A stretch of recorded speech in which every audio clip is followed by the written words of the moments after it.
It's an epiphany about hopes, dreams and goals. So many of us are focused on destinations as goals and achievements that we are missing the trick to stop cultivating a life around goals, and instead, goals are a distraction from what really creates happiness. Before we start with the video, only a small percentage of you are actually subscribed, so please subscribe, it's free and you can always change your mind. I had an epiphany.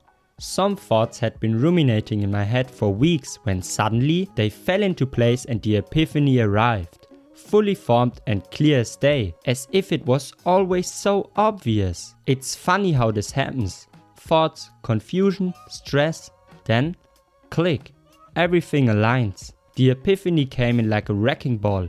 It's an epiphany about hopes, dreams and goals, and why they might be a distraction from our happiness. Let me explain. I was on a film set recently with a very famous Hollywood star. I was there as an extra, but I got to see him working hard, starting very early each day and pushing through to the early evening. This guy is a household name, but there he was, slugging it out with the rest of us. In fact, the extras got a lot of time off to sit around on our phones and do nothing. He, however, was in every scene, and this was the birth of my epiphany. This Hollywood star didn't need to work. He didn't need to do anything ever again. He'd got money, fame, critical acclaim. He made it. So why was he still working? We imagine a time when we too will make it.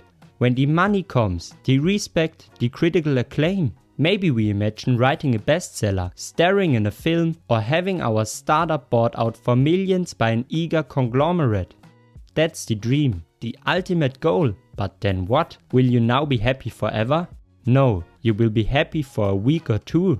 Being on film sounds exciting, but I was only on set for 2 days and had enough of it. The star in question had another 3 or 4 months of filming, staying in hotels away from his family, long days and ludicrously early starts. And that's not even counting the global promotional tour afterwards. It made me realize he hasn't got goals, not anymore. He might have once, but he's achieved them all. What he's got now is a lifestyle, a process, an ongoing experience, a mentality. The human brain is addicted to comfort. We are always looking for the finish line, a time when we can relax because the work is done. Goals are just an arbitrary endpoint where we draw a line and say, this is when I will be happy, this is when I can relax.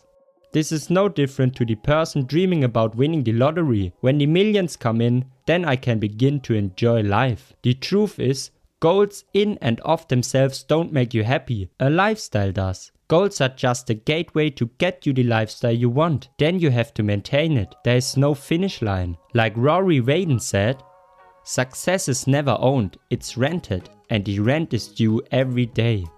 The Hollywood star in question decided to become a film star, and damn it, he became one. Great. Dream achieved. But now, he had a lifestyle. His best life, and he has to work hard to maintain. There was no moment of relaxation or coasting for him. But he'd made a deal. Whatever path he chose in life, he'd have to work and suffer one way or another. So he smiled and got on with it. He was suffering for his best life. He'd chosen his best life. Happiness is a process.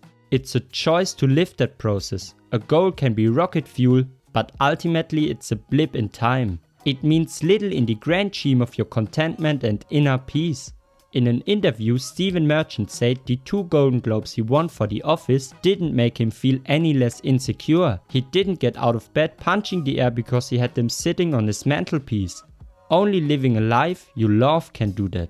So many of us are focused on destinations as goals and achievements that we are missing the trick. The trick of taking responsibility for how we feel. Striving for a goal is about trying to improve your life by adding something, a job title, an award, an object. But you are far more likely to improve your happiness by removing things you dislike than by pursuing what you think you will like. Spiritual author Geoff Thompson talks about the emptying of oneself as an act of discovery and authenticity. In his book The Divine CEO he writes, "As I removed the elements of my old life, I created an internal vacuum that was automatically filled with consciousness. This gave me the extra energy I needed to carry out the dedicated work I was being called to do. Instead of a list of goals, perhaps we should simply have a list of things we want to let go. What goals do you have? What are your dreams? Whatever they are merely a gateway, an entrance to a yearning of a lifestyle you want to find. Those goals are an invitation inwards to find the person you want to become and then work to maintain. It's time to stop cultivating a life around goals and instead cultivate goals around life, your best life. It's not about the big house and the fast car. Objects won't satisfy your soul. It's about dreaming of the life that will enable you to buy those things. What will a perfect day of this life look like for you? How will it bring you happiness? This is the real goal. This is the real work. Indeed, as G.F. Thompson said, in this world, our only job is to create peace within ourselves. Take care of yourself. We'll see us again. Don't forget to like and subscribe. I hope this video helps you to achieve a smarter living.